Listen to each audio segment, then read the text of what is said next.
3 realities ng buhay abroad na hindi mo makikita sa social media.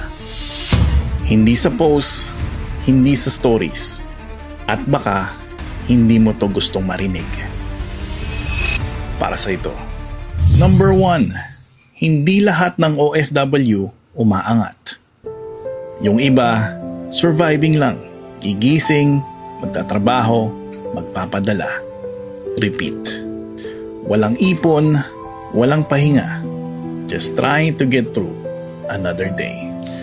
Reality number 2. Money doesn't fix everything.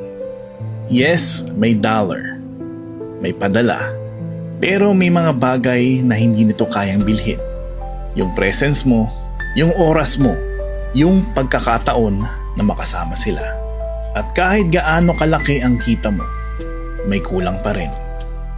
Pero ito ang reality na pinakamahirap tanggapin.